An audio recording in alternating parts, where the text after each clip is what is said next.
어쨌든 광화문 연구소에서 이런 중요한 토론회를 개최해 주셔서 감사하게 생각해 드리고요. 그다음 이 책에 그러니까 윤석열 정부 성공 약속을 지킬 수 있나, 이 책의 접근 방식이 저는 굉장히 현실적이라고 생각합니다. 우리가 그 사회과학을 분석할 때, 특히 이제 연구할 때 컨텐트 애널리시스, 내용 분석이라고 하죠. 그 부분은 실질적인 대안 및 대책이 나올 수 있다라는 측면에서 굉장히 중요한 그 접근법이라고 생각이 되고요. 그래서 그런 의미에서 후보 시절의 각종 토론문, 연설문, 이러한 것들에 나와 있는 그 키워드를 통해서 윤석열 그 대통령의 뭐 국정 철학이라든지 이런 지표를 유추해 볼 수 있는 좋은 이제 접근 방식이라고 생각합니다. 우선 그 외교 정책이라든지 안보 부분에 있어서는 저는 이 부분을 이제 좀 면밀히 살펴보니까 우선 그 후보 시절에 윤석열 그 대통령이 그 지난 2월이었죠. 미국의 유명한 그 잡지 포린 어페이지에 발표한 그러니까 그 외교 정책에 관한 기본적인 이제 철학이나 가치를 구체화시켰다라는 점에서는 조금 이제 뭐 진일보한 그런 뭐 계획이라고 할 수 있는데, 한편으로는 여러분들 아시다시피 인수위 2달 기간 동안에 조금 더 구체적인 그림이 나오기를 바랐어요. 그렇지만 인수위 2달 동안 기억나시는 거는 뭡니까? 검수완박이라든지 뭐 코로나 마스크를 언제 벗냐, 그러니까 거의 지역 말단적인 그런 이제 부분에 함몰되어서 그 외교 정책 분야에 있어서 좀 구체적인 좀 로드맵이 나오지 않아서 아쉽다.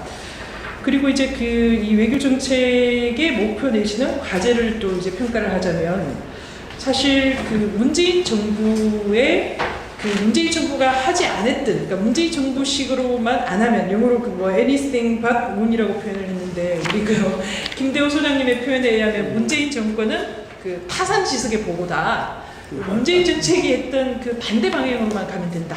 외교 정책에서는 그대로 통할 수 있습니다. 그렇지만 문재인 정권의 그 외교 정책의 그 뭐 다른 방향으로 갔다가는 뭐 사실은 이명박 박근혜 정부의 그 외교 정책 과제나 그 수준을 넘을 수 없기 때문에 뭔가 플러스 알파가 필요하지 않냐. 그리고 이 그 국정과제 외교 국방 분야의 18개는 우리가 그 논문을 쓸 때 보면 그냥 프로포즈 수준이고, 앞으로 이제 그 세밀하게 다듬어 가는 과정에서 저는 그러니까 지킬 수 있는 약속을 만들어내기 위해서는 몇 가지 좀 그 외교나 안보 분야에 있어서 좀 전제 조건이라고 할까요? 아니면 좀 고려해야 될 부분들을 위주로 간단하게 좀 설명을 드리도록 하겠습니다. 우선 그 외교의 중요성은 굉장히 우리나라 같은 중견국에서는 뭐 역사적으로 보나 굉장히 중요하죠.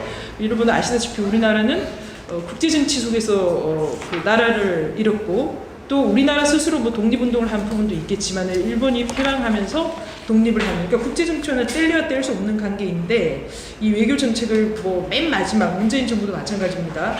거의 뭐 후색 맞추기식의 이러한 그 접근은 곤란하다. 그리고 지금 이제 문재인 정권이 그 윤석열 정부가 그 외교 안보 정책을 구현해 나가는 과정에 있어서도 지금 우리 대선 과정에서의 그 0.7%의 그 표차, 이 부분은 굉장히 변수가 될 것이다.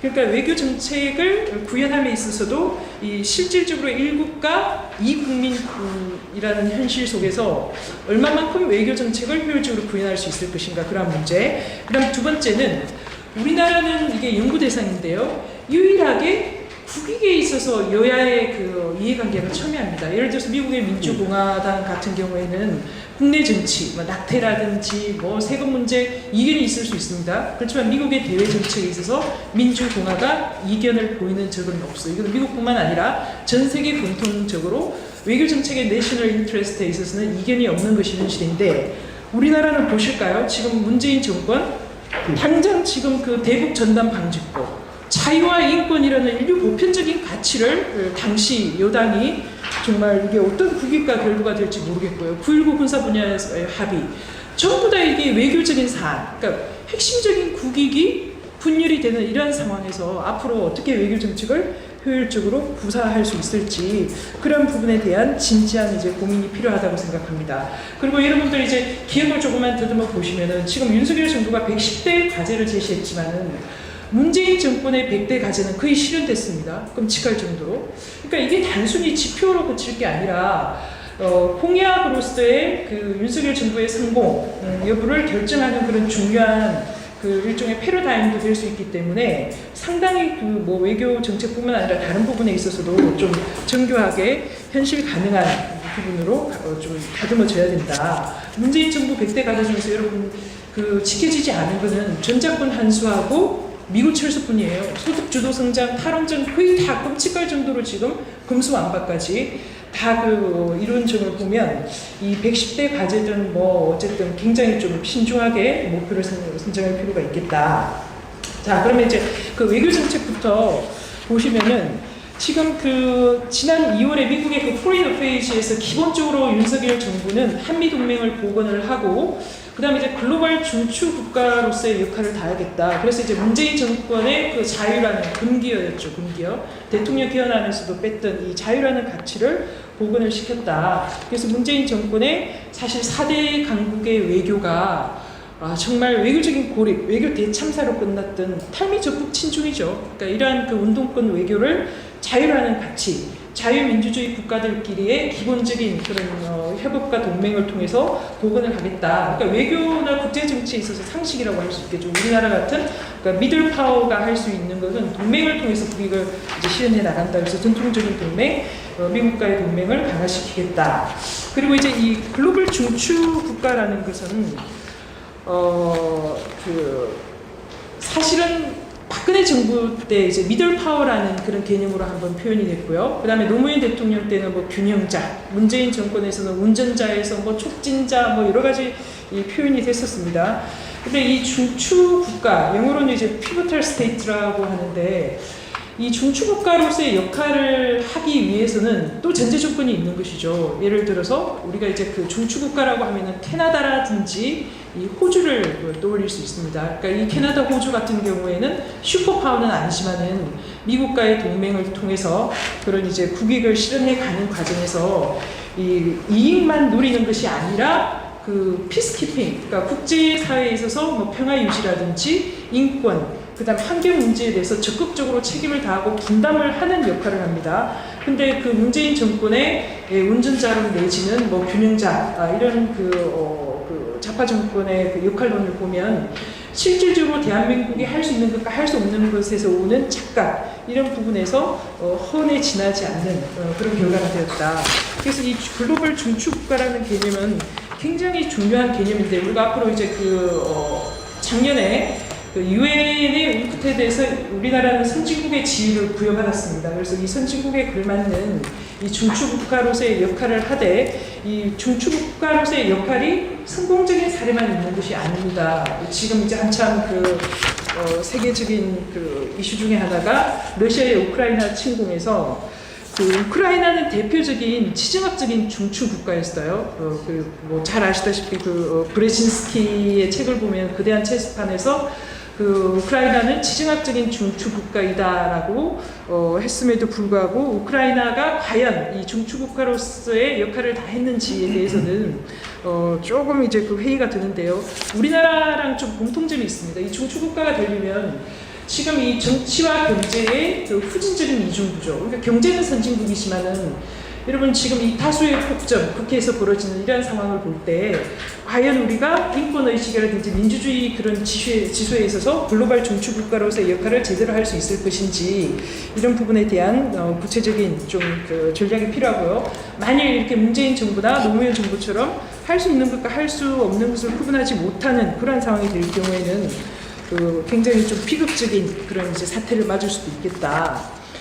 그리고 이제 국방 부분은 이제 북한 문제와 결부해서 생각할 수밖에 없는데요. 지금 이제 북한 7차 핵실험이 임박했다라는 정보가 미국으로부터 나오고 있는데, 이 미사일이라든지 북한에 이제 무력 도발이 있을 때 가장 긴장하는 국가는 우리나라 주변국에서 일본이죠. 그 다음에 이제 미국, 한국 같은 경우에는 거의 불감증에 가까울 정도로 그냥 파악이 안 되고 있습니다. 근데 지금 이 대한민국의 작동하지 않는 안보 딜레마, 이 안보 딜레마는 국제 정치에 있어서 굉장히 중요한 개념이지 않겠습니까? 그러니까 자국의 그 안보를 위해서 무기를 증강시킬 경우에 상대방 국가가 가만히 있을 것이냐 아니라는 거죠. 상대방 국가는 거기에 상응하는 또 무기를 증강시킴으로 해서 안보 이제 위기가 온다. 지금 북한은 그 온갖 종류의 핵실험 아니까 그 미사일 도발을 뭐 SLBM까지 다 했습니다. 근데 과연 우리나라는 이 북한의 그 무력 증강에 따른 그런 이제 그 억지력을 가지고 있느냐 이런 부분에 있어서 이제 현실적으로 좀 고려해야 될 부분이죠. 그래서 제가 그 남북한 군사력 그 비교표를 소개를 했는데요. 의미가 없습니다. 왜냐하면 이 북한 같은 경우에는 비대칭 전력이라고 할 수 있는 핵을 가지고 있기 때문에 뭐 이렇게 뭐 전력을 비교하는 것은 지금 현실에서는 뭐 의미가 없다고 볼 수 있습니다. 그래서 이런 작동하지 않는 안보 딜레마, 윤석열 정부에서 어떻게 현실적으로 억지력을 강화시킬 것인가라는 그런 이제 고민이 필요하고요. 그 다음에 이제 두 번째는 찢어진 해구산이죠. 그러니까 미국이 지금 이제 계속 그 젠사키 국무 그 백악관 대변인도 그렇고 미국의 국방장관도 가장 그 핵 문제에 있어서 자주 쓰는 영어가 아이언클레드죠. 그 철통 같은 그런 이제 동맹이 작동할 것이다. 그렇지만 역사적으로 볼 때 프랑스의 그 드골 대통령도 결국은 핵무기를 보유할 수밖에 없었던 것은 소련이라든지 서구 그 국가들의 침입에 핵은 핵으로 그 대응할 수밖에 없다라는 이제 그런 현실적인 그런 진단에서 나왔고요. 최근에 그 충격적인 거는 그 스티븐 월트라는 하버드 대학의 굉장히 유명한 이제 교수가 있는데 이 드골 대통령의 그 찢어진 해구산 이론을 그대로 이제 한국 그 한반도에서 적용이 될 것이다. 그래서 이제 한국 정부가 사실 그 NPT 탈퇴라고 하는 뭐 아주 그 생각해 볼 수도 없는 특히 좌파 정부에서는 마치 이제 그 사드도 지금 배치를 하려고 하면 국내적인 저항이 거센데 이게 NPT 탈퇴가 말이 될 것이냐. 아닙니다. 현실적인 협상의 수단으로서는 최소한 핵은 핵으로 대응할 수밖에 없다는 그 억지력을 좀 확보를 해야 될 것이다. 그다음 두 번째는 이제 굉장히 심각한 것인데요. 세 번째네요. 그 의존적인 안보 문화에서 탈피해야 된다.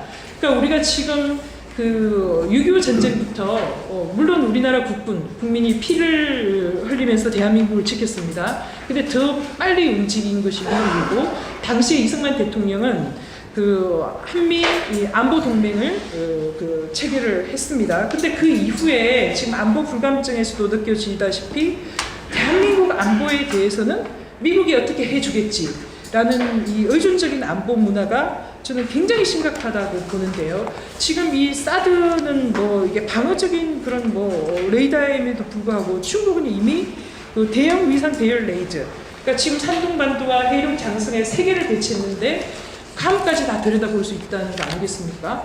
누가 지켜주겠어요? 그러니까 이러한 상황에서 사드 배치도 하나 원활하지 못하는 그러한 상황입니다. 얼마 전에 미국의 그 트럼프 행정부 시절에 마크 에스퍼 국방장관이 굉장히 끔찍한 이야기를 했습니다. 핵으로해서 트럼프 대통령이 미군 철수를 실질적으로 실현시키려고 몇 번이나 이야기했다. 근데 마크 에스퍼 국방장관이 극구 이제 설득을 해가지고 주한 미군이 주둔하게 됐다. 그러니까 지금 이런 의존적인 안보 문화, 미국의 지도력 또는 국제적인 상황에서 언제까지 작동할 것인지 모르겠습니다.